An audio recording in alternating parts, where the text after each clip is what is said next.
তাহলে মাননীয় ভক্তমণ্ডলী ভক্তিমতী মায়েরা যে ভগবান আমার মতো দুরাচারী জীবীকে করুণা করবার জন্য আসে। আজকে যেই প্রচণ্ড ঠান্ডার মধ্যে বসে যারা কীর্তন শুনছেন, যারা দাঁড়িয়ে আছেন, যারা ঘরের থেকে শুনছেন, যারা সোশ্যাল মিডিয়ার দ্বারা শুনছেন, এই কোনো কর্মই বিফলে যাবে না। আমার চুরি করলেও তার ফল পাওয়া যাবে কোনো না কোনো জন্মে। যদি রানী গান্ধারী তার 100 জন্ম পরে তার কর্মের ফল যদি তাকে পেতে হয়, তাহলে আজকে যে কর্মটা আপনারা করছেন, যে হরিকথা, যে কীর্তন শুনছেন, এর ফল যদি এ জন্মেও না পায়, 1000 জন্ম পরেও কিন্তু এই কর্মের ফল আমাদেরকে ছেড়ে দেবে না বাবা। আমি চুরি করলেও ছাড়বে না, আমি হরিকথা, আমি হরি ভজন করলেও কর্মের ফল আমাদের পেতে হবে। চক্রবৎ পরিবর্তনতে সুখানিচ দুঃখানিচ। তাই কলির জীব, আপনাদের মতো সাধু জীব যারা ভক্তি নিয়ে হাঁটা চলা করেন, হরিবোল, তাদের কাছে আজকে ভগবান ঋণী। কারণ ভগবান বলছেন, হরের নাম হরের নাম হরের নামৈব কেবলম কলো নাস্তে বা নাস্তে বা নাস্তে বা গতিরন্যথা।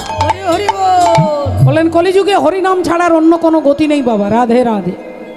শ্রদ্ধেয় বাবা ঠাকুর ভক্তিমতী মায়েরা, 18 দিনের কুরুক্ষেত্রের যুদ্ধ শেষ, আজকে 19 দিন মা গান্ধারী মনে মনে চিন্তা করছে।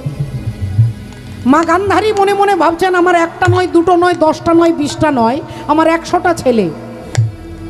আর আমার 100টা ছেলে কুরুক্ষেত্রে যুদ্ধে গেছে, কিন্তু একটাও ছেলে বাড়ি ফিরে আসছে না কেন? আমার একটাও ছেলে ঘরে ফিরে আসছে না কেন? আমার ছেলেরা তো কেউ দুর্বল নয়, আমার ছেলেরা তো কেউ কাপুরুষ নয়, আমার ছেলেরা তো কেউ ভীরু নয়, তাহলে আমার একটাও ছেলে আসছে না কেন?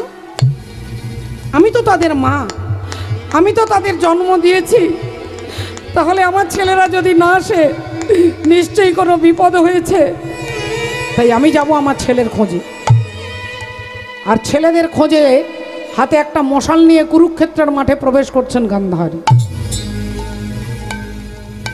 আর কুরুক্ষেত্রের মাঠে প্রবেশ করে দেখছে শুকনো মাটিটা রক্তে ভিজে লাল হয়ে গেছে। চারিদিকে লক্ষ লক্ষ মানুষ মরে পড়ে আছে বাবা। দেখছে কারো একটা হাত নেই, কারো দুটো হাতই নেই, কারো একটা পা নেই, কারো আবার দুটো পাই নেই, কারো মুন্ডটা কাটা হয়ে পড়ে আছে, কারো ধরটা এখানে পড়ে আছে। চিল শুকুন এসে মরা মাংসগুলোকে খুঁটে খুঁটে খাচ্ছে। শৃগাল কুকুর এসে ওই মরা মাংসগুলোকে ছিঁড়ে ছিঁড়ে খাচ্ছে। একটা পচা দুর্গন্ধে আকাশ বাতাস ভরে গেছে।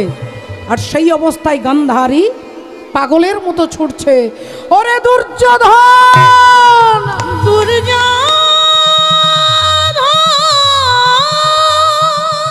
ওরে দুঃশাসন,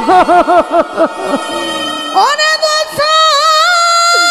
আমি তোদের দেখতে পাচ্ছি না কেন বাবা? আমি তোদের দেখতে পাচ্ছি না কেন? আমি তোদের মা এসেছি, একবার আমার কাছে আয় বাবা, একবার আমার গলাটা জড়িয়ে ধরে আমাকে মা মা বলে ডাকবি। আমি তোদের দেখতে পাচ্ছি না কেন? পাগলিনীর মতো রানী গান্ধারী কাঁদছেন, দুর্যোধন দুঃশাসন বলে চিৎকার করছেন। আর হঠাৎ ওই মশালের আলোতে দেখতে পেলেন তার প্রিয় পুত্র দুর্যোধন মরে পড়ে আছে। মরা ছেলেটাকে দেখেই ছুটে গিয়ে মাথাটাকে কোলের মধ্যে নিয়ে বলছে, ওরে দুর্যোধন, একবার আমায় মা বলে ডাক বাবা। আমি যে তোদের মা, আমি এসেছি, একবার আমায় মা বলে ডাক একবার। হরি বল। যিনি মরে গেছে মা, তিনি মা বলতে পারবে? ও মা বলে কে, হাঁটে কে, চলে কে? আমি নই। কীর্তন করেন তিনি, কীর্তন করান তিনি, কীর্তন শোনেন তিনি। আপনাদের ভেতরে তিনি বসে আছেন, তাই কীর্তন শুনবার ইচ্ছা জেগেছে আপনাদের। এলাকায় এরকম অনেক মানুষ আছে এখন টিভিতে সিরিয়াল দেখছে, কেন না তার ভেতরে পরমাত্মা ভগবানের করুণা হয়নি মা। আপনি চাইলেও কীর্তন শুনতে আসতে পারবেন না যদি তিনি না চায়। এই দুর্যোধন মরে গেছে, মরা ছেলেটাকে বলছে একবার আমাকে মা বলে ডাক। আর বারবার যখন বলছে আমাকে মা বলে ডাক, গান্ধারী শুনতে পেলেন তার পেছনে দাঁড়িয়ে কে যেন খিলখিল করে হাসছে। মায়ের মনে হলো শতপুত্র বিরহ যন্ত্রণায় আমি কাঁদছি, আর আমার পেছনে দাঁড়িয়ে তুমি হাসছো। তুমি কে? কে তুমি? তুমি কি নিষ্ঠুর? তুমি কি নির্মম? তুমি কি পাষাণ? তুমি কি দেখতে পাচ্ছ না আমার একটা নয়, দুটো নয়, 100টা ছেলে মারা গেছে, আর সেই শতপুত্র বিরহ যন্ত্রণায় আমি কাঁদছি, আমার পেছনে দাঁড়িয়ে তুমি হাসছো। যদি তোমার সাহস থাকে একবার আমার সামনে এসে দাঁড়াও, একবার আমার সামনে এসে দাঁড়াও, আমি তোমাকে দেখতে চাই। তুমি কে? অমনি পেছন থেকে উত্তর দিচ্ছেন, মা। ও মা, আমাকে দেখতে গেলে পিছন ফিরে তাকিয়ে দেখতে হবে না মা, আমি তোমার সামনে আছি, আমি তোমার সামনে আছি, আমি তোমার পেছনে আছি, আমি তোমার ডাইনে আছি, আমি তোমার বামে আছি, আমি পূরবে আছি, আমি পশ্চিমে আছি, আমি উত্তরে আছি, আমি দক্ষিণে আছি, আমি ঈশানে আছি, আমি নৈঋতে আছি, আমি অগ্নিতে আছি, আমি বায়ুতে আছি, আমি ঊর্ধ্বে আছি, আমি অধে আছি। তুমি যেদিকে তাকাবে আমি সেখানে আছি। কিন্তু আমাকে দেখতে গেলে এরকম হ্যালোজিনের আলোতে দেখা যাবে না মা, এরকম হ্যালোজিনের আলোতে নয়, টিউবলাইটের আলোতে নয়। আমাকে দেখতে গেলে যে আলোটার প্রয়োজন তার নাম হচ্ছে দিব্য জ্ঞান। হরি হরি বল। এই মা তুমি আমায় দেখবেই, দেখো আমি কে। আর যেই বলেছে অমনি গান্ধারী দেখছে, দেখে ভগবান কৃষ্ণ দাঁড়ায়ে আছে, ভগবান কৃষ্ণ দাঁড়ায়ে আছে, ভগবান কৃষ্ণ দাঁড়ায়ে আছে, দেখে ভগবান কৃষ্ণ দাঁড়ায়ে আছে, ভগবান কৃষ্ণ দাঁড়ায়ে আছে। ও যে গান্ধারী চোখের কাছে ভগবান কৃষ্ণ দাঁড়ায়ে আছে, গান্ধারীর চোখের কাছে ভগবান কৃষ্ণ দাঁড়ায়ে আছে। দেখে গান্ধারীর চোখের কাছে ভগবান কৃষ্ণ দাঁড়ায়ে আছে, গান্ধারীর চোখের কাছে নিতাই গৌর সীতানাথ দাঁড়ায়ে আছে, গান্ধারীর চোখের কাছে ভগবান কৃষ্ণ দাঁড়ায়ে আছে, গান্ধারীর চোখের কাছে দেখে ভগবান কৃষ্ণ দাঁড়ায়ে আছে। পরমাত্মা ভগবান হরি গান্ধারীর চোখের কাছে দাঁড়িয়ে আছেন। আর গান্ধারী আঙুলটা তুলে বলে উঠল, তুমি সেই কৃষ্ণ, তুমি সেই কৃষ্ণ যে আমাকে মা বলে ডাকবার মতো কাউকে রাখলে না, তুমি সেই কৃষ্ণ যে আমার বংশে বাতি দেওয়ার জন্য কাউকে রাখলে না, তুমি সেই কৃষ্ণ যে আমার বংশকে ধ্বংস করে দিয়ে। তাই কৃষ্ণ রে, আজ এই কুরুক্ষেত্রের মাঠে দাঁড়িয়ে সন্তান হারা জননী আমি, আজ আমার কান্না, আজ আমার ব্যথা অনুভব করবার মতো এখানে কেউ নেই, এখানে সব মরা মানুষ। আর এই লক্ষ লক্ষ মরা মানুষের পাশে আজকে তুমি দাঁড়িয়েছো, আমি দাঁড়িয়েছি। চারিদিকে অন্ধকার, নিস্তব্ধ, নিঝুম। আজ কেউ জানবে না, শুধু তুমি জানবে আর আমি জানবো। আর এই কুরুক্ষেত্রের মাঠে দাঁড়িয়ে আমি তোমাকে যা দেবো আজ পর্যন্ত তোমাকে তা কেউ দেয়নি। ভগবান বললেন, মা তুমি আমায় কি দেবে? না, আমি তোমাকে অভিশাপ দেব, আমি তোমাকে অভিশাপ দেব। তুমি যেমন আমার বংশে বাতি দিতে কাউকে রাখলে না, একদিন আমার মতো তোমারও বংশ ধ্বংস হয়ে যাবে। এ কথা যাই বলেছেন ভগবান একটু মিষ্টি হাসলেন মা, একটু মিষ্টি হেসে বললেন, মা আমি তোমার দেওয়া অভিশাপ মাথায় তুলে নিচ্ছি মা, আমি কথা দিলাম আমার যদু বংশ ধ্বংস হয়ে যাবে, কিন্তু হেই মা গান্ধারী, তোমার একটাও ছেলেকে আমি মারিনি, তোমার একটাও ছেলেকে আমি মারিনি। राम किसी को मारे नहीं, ऐसा नहीं, राम अपने आप मर जाते हैं करके बुरा काम। হরি হরি বল। ভগবান বললেন, আমি মারিনি, মনে করে দেখো মা, তুমি ভুলে গেছো, তোমরা মানুষ সব কিছু ভুলে যাও, 10 দিন আগের কথা 10 দিন পরে ভুলে যাও, কিন্তু আমার মনে আছে আজ থেকে 18 দিন আগে যেদিন কুরুক্ষেত্রে যুদ্ধ শুরু হবে সেদিন দুর্যোধন তোমাকে প্রণাম করতে এসেছিল। আর দুর্যোধন প্রণাম করতে এসে তার হাতটা তোমার পায়ে রেখেছিল, আর তুমি তোমার হাতটা তার মাথায় রেখেছিলে। দুর্যোধন বলল, মা আমি কুরুক্ষেত্রে যুদ্ধে যাচ্ছি, আশীর্বাদ করো আমি যেন যুদ্ধে জয়লাভ করতে পারি। সেদিন তুমি গান্ধারী ছেলের মাথা থেকে হাতটা সরিয়ে নিয়ে বললে, বাবা দুর্যোধন, যে যুদ্ধে তুই যাচ্ছিস এটা কার্গিলের যুদ্ধ নয়, আর এটা সিপাহী বিদ্রোহ নয়, পানিপথের যুদ্ধ নয়, এই যুদ্ধের নাম হচ্ছে ধর্মযুদ্ধ। আর এই ধর্মযুদ্ধে তুই হারবি না জিতবি আমি মা হয়ে বলতে পারবো না বাবা। তবে হ্যাঁ, তুই আমার ছেলে, আমি তোর মা, আমাকে প্রণাম করেছিস, আমি তোকে আশীর্বাদ দেব। কি আশীর্বাদ দেবে মা? গান্ধারী ছেলের মাথায় হাতটা রেখে বললেন যে ধর্মপক্ষের হবে জয়, যে পক্ষে শ্রীকৃষ্ণ রয়। ধর্মপক্ষের হবে জয়, যে পক্ষে শ্রীকৃষ্ণ রয়। এটা 18 দিন আগে তুমি তোমার ছেলেকে বললে, আর আজকে কুরুক্ষেত্রের মাঠে দাঁড়িয়ে আমাকে অভিশাপ দিচ্ছ। এটাই হয় বাবা। রাধে রাধে। তাই কলিযুগের ধর্মটা শেখানোর জন্য চৈতন্য ভগবান আসছেন। কলিযুগের ধর্ম কি? বলে যাগ যজ্ঞ পুজো পার্বণ কলির জীব করতে পারবে না সবাই। তার জন্য কি দিলেন না, একমাত্র হরিনাম মহামন্ত্র, মহানাম যজ্ঞ দিন। হাসি মাখা বদনে আর ছলো ছলো নয়নে, নয়নে আনন্দ কাননে মন ভ্রময়নিবা। মারা সবাই উলুধ্বনি দিয়ে হরি বল মনে রে আমার একবার হরি বল মনে রে আমার একবার হরি বল মনে রে আমার একবার হরি বল মনে রে আমার। হাসি মাখা বদনে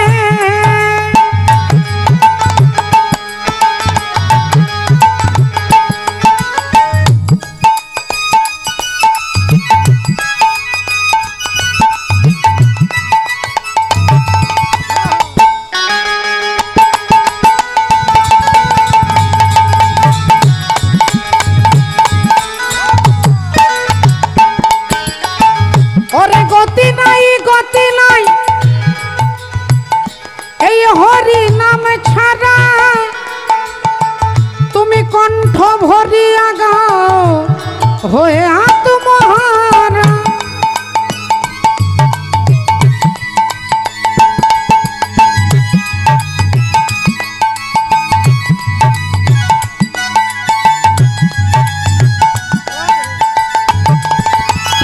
গতি নাই এই হরি নাম ছাড়া, কণ্ঠ ভরিয়া গাও হয়ে আত্মহারা। বলি ওই দেখো শ্মশানে শিবরাত্রি দিনে, ওই দেখো শ্মশানে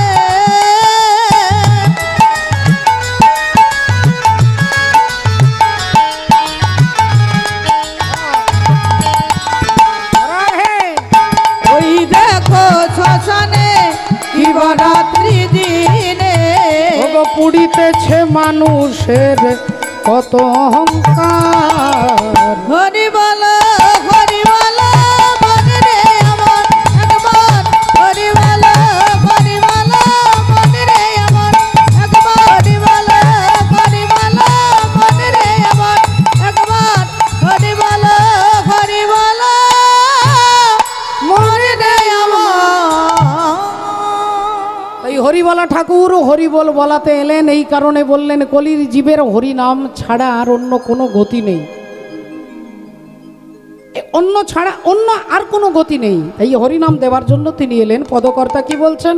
ওই পূর্ণিমার চন্দ্র যিনি কিরণ প্রকাশ, পূর্ণিমার চন্দ্র যিনি কিরণ প্রকাশ, পূর্ণিমার চন্দ্র যিনি কিরণ প্রকাশ, আয় গো তোরা দেখে যা।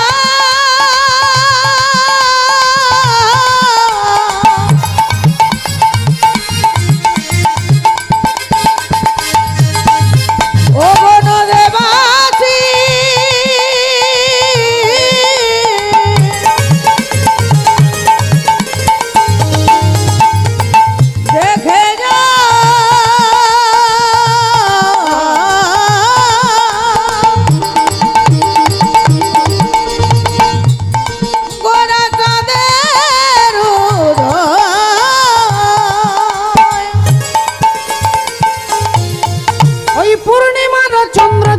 কিরণ প্রকাশ। পূর্ণিমার চন্দ্র যিনি কিরণ প্রকাশ। আর দূরে গেল অন্ধকার পাইয়া নৈরাশ। দূরে গেল অন্ধকারে পাইয়া নৈরাশ। দূরে গেল অন্ধকারে পাইয়া নৈরাশ। বলি আধার দূরে যাবে হে, আধার দূরে যাবে হে, আধার দূরে যাবে হে, আধার দূরে যাবে হে, ওই গোরা চাঁদের উদয় হলে। আধার দূরে যাবে হে, গোরা চাঁদের উদয় হলে। আধার দূরে যাবে হে, গোরা চাঁদের উদয় হলে। নিরানন্দ যাবে দূরে, আহা নিরানন্দ যাবে দূরে, গোরা চাঁদের উদয় হলে। নিরানন্দ যাবে দূরে, গোরা চাঁদের উদয় হলে। আধার দূরে যাবে হে। অন্ধকার দূরীভূত করতে চৈতন্যচন্দ্র কৃপা করে কলির জীবের ভাগ্যাকাশে উদয় হলেন। একটু ভালো করে ভেবে দেখুন তো মা, ভগবান গিয়েছিলেন দুর্যোধনের কাছে যে কুরুক্ষেত্রের যুদ্ধটাকে তুমি বন্ধ করতে পারো, শান্তির বার্তা নিয়ে গিয়েছিলেন। যে যুদ্ধটাকে বন্ধ তুমি করতে পারো, শুধু 5টা ভাইকে 5টা গ্রাম দান করে দাও। উত্তরটা দুর্যোধন কি দিয়েছিলেন আপনারা সকলে জানেন, বলেছিলেন বিনা যুদ্ধে চুচাগ্রে যতটুকু মাটি সেটাও দেব না।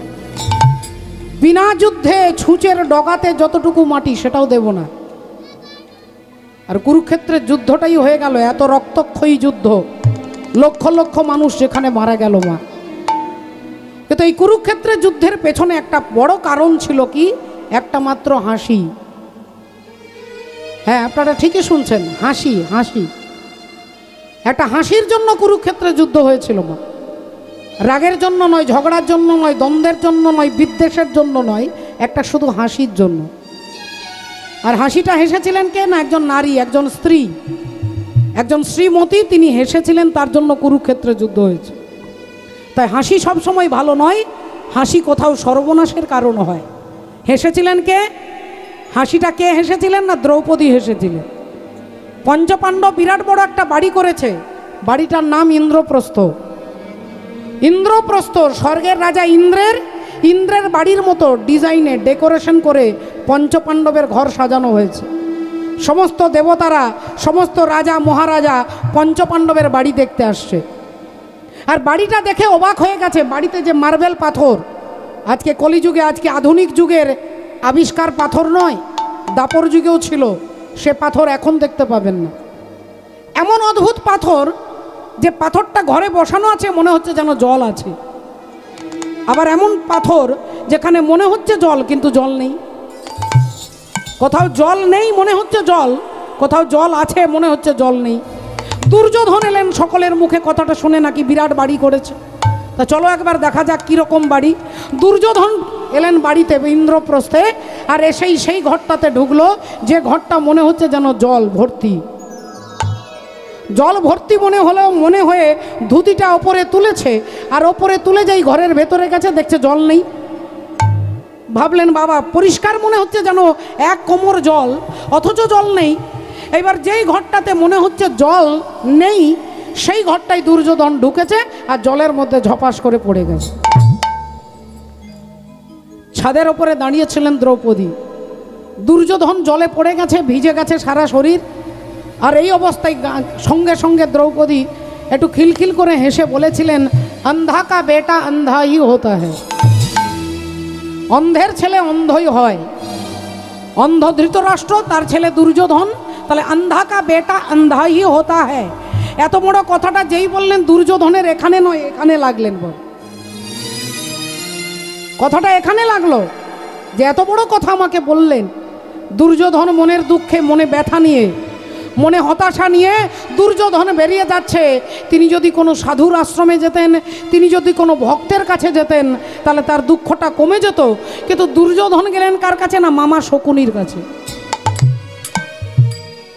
আর অসৎ সঙ্গ, অসৎ ব্যক্তি আপনার আগুনের মধ্যে ঘি ঢেলে দেবার কাজ করবে। বাবু শকুনি মামা বলে উঠলেন, এক কাজ করো ভাগ্নে, তুমি এক কাজ করো, পঞ্চপাণ্ডব তোমাকে যে এত বড় কথা বলেছে অন্ধা কা বেটা অন্ধা, তুমি এক কাজ করো, ওই পঞ্চপাণ্ডবের সঙ্গে পাশা খেলো, আর পাশা খেলাতে হেরে যাবে আর ওদেরকে বনে পাঠিয়ে দাও।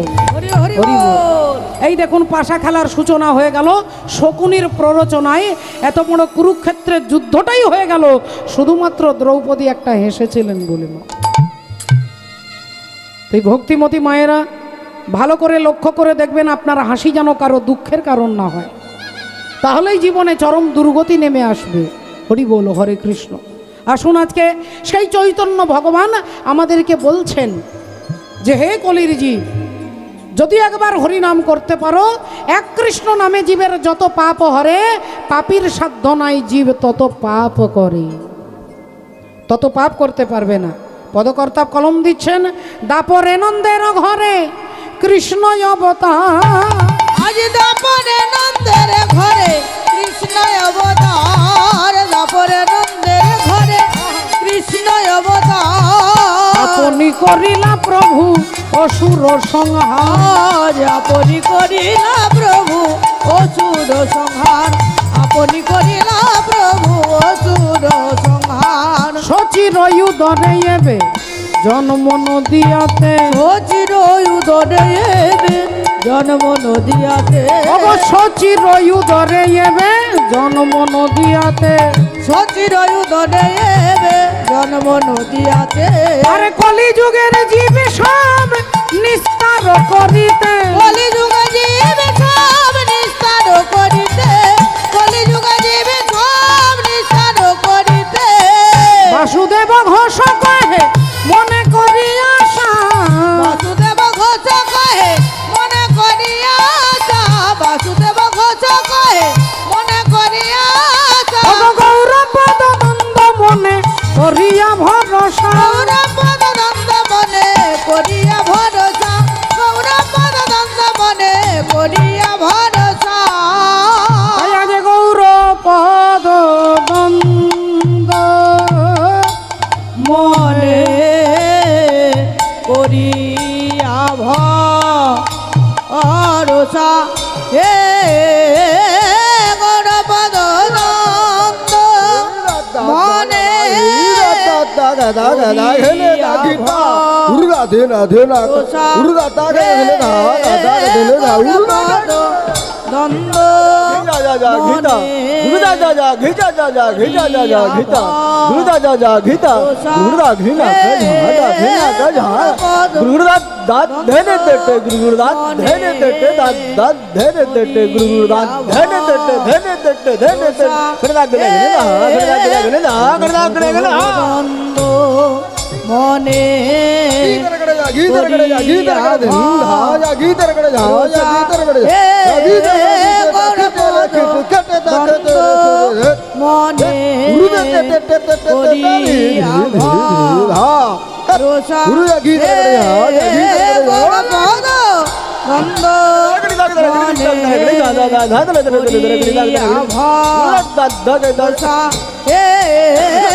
দ্বন্দ্ব মনে মনে মনে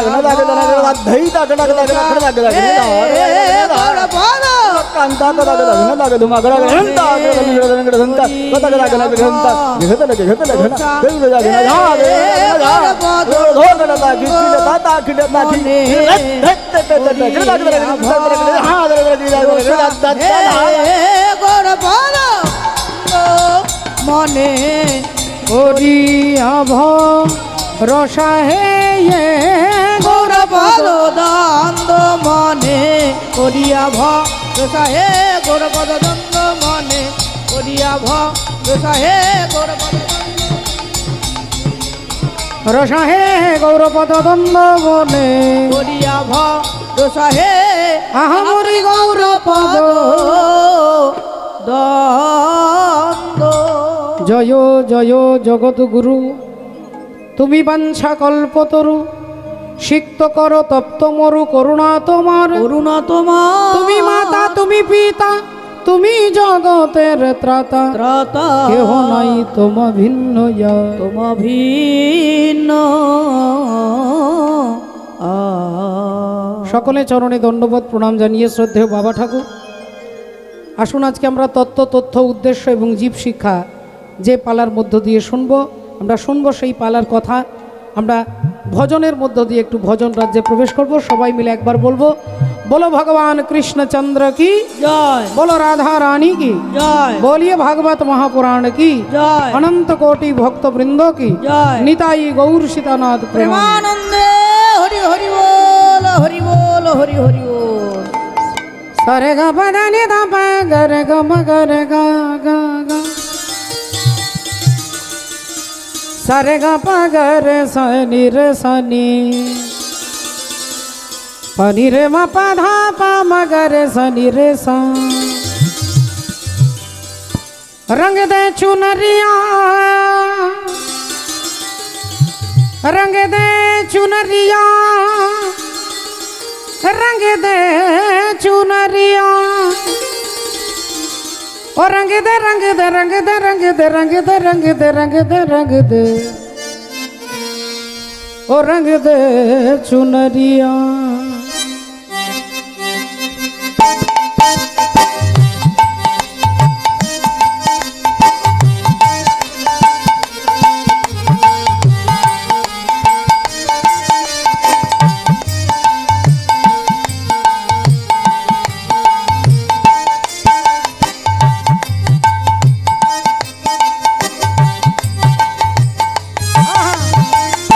रंग दे चुनरिया, ओ रंग दे चुनरिया, ओ रंग दे चुनरिया, ओ रंग दे चुनरिया, ओ शाम पिया बोरी रंग दे चुनरिया, ओ रंग दे चुनरिया, ओ रंग दे चुनरिया।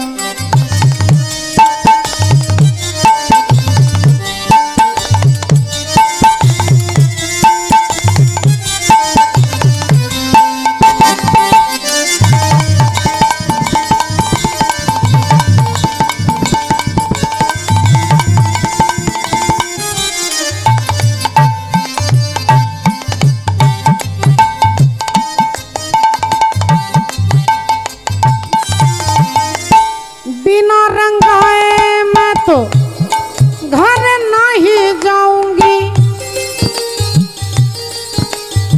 मीराबाई बोलছেন আমাকে রং দাও। কোথায় রং দেবে? না ওড়নাতে রং দেবে। রং দে চুনারিয়া, চুনারি মানে ওড়না। আর ওড়না বলতে এরকম একটা সিনথেটিকের ওড়না নয়, ওড়নাটা হচ্ছে এই রক্ত মাংসের দেহ, আর রংটা হচ্ছে চেতনা, চৈতন্যের রং। मीराबाई ভগবানের কাছে চাই। ऐसी रंग दे के रंग नहीं नहीं नहीं छूटे,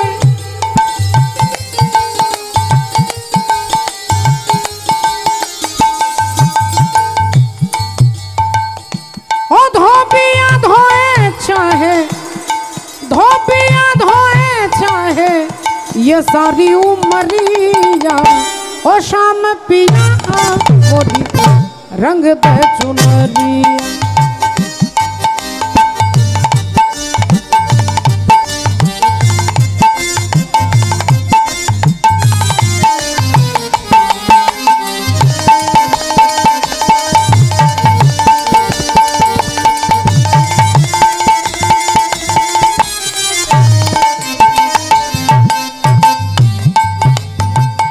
এবার কি বলছে দেখি, जल से पतला कौन है, जले থেকে পাতলা কি, কোন ভূমি সে ভারী, এই মাটির থেকে ভারী কি, কোন আগুনে সে তেজ है, আগুনের থেকে তাপ কি, আর কোন কাজল সে কারি, কাজলের থেকে কালো কি, জলের থেকে পাতলা কি, মাটির থেকে ভারী কি, আগুনের থেকে তাপ কি, আর কাজলের থেকে কালো কি? উত্তর দিচ্ছেন মীরাবাই। কি বলছেন দেখুন, জল সে পতলা पतला पतला पतला पतला पतला,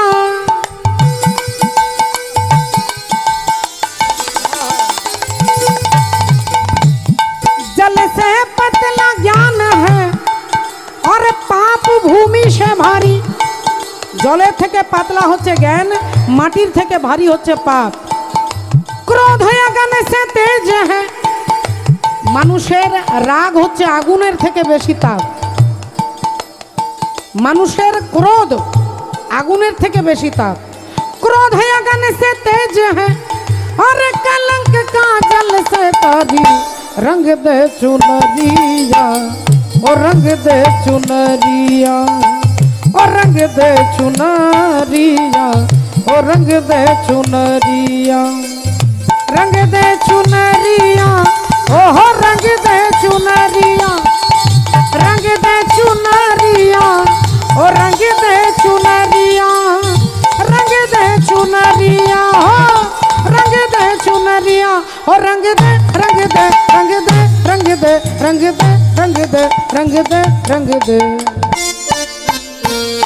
रंग दे चुनरिया हो रंग दे चुनरिया हो रंग दे चुनरिया हो रंग दे चुनरिया।